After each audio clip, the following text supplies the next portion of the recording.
Pedagogu i Universitetit të Korçës e studenti dhjetorit Artur Adili është rikthyer edhe një herë pas ngjarjeve të protestës studentore të vitit 1990.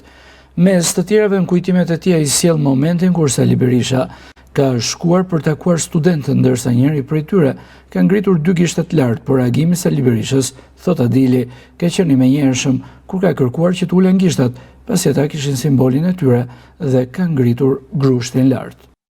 Po, lista është pak a shumë e gjatë, po Korçar mund të pjesën aktive, mund të flet Arben Fane, Larseka, në këtë moment është i ndjerë, Elidon Bendo, dhe disa të tjerë, po këta kanë qenë pjesa më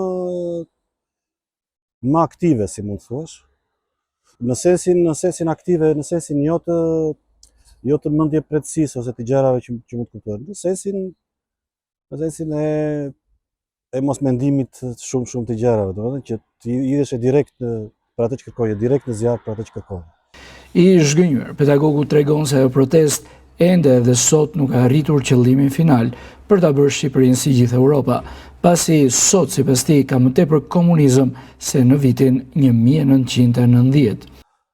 Dhe erdhi aty dhe tha më ka dërguar Amizalia për t'ju parë se mos jini goditur, mos jini bërë. Dikush nga studentët të pranishëm që ishte një grup i vogël diku në 15-20 vjetë, ja bën me dy gishta shenjën e demokracisë.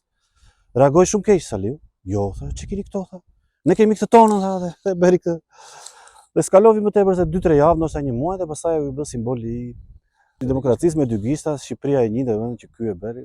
Po të shikosh tani, unë mund të them që në këtë moment ka më shumë komunizëm se sa 30 ca vjet përpara. Është vërtet.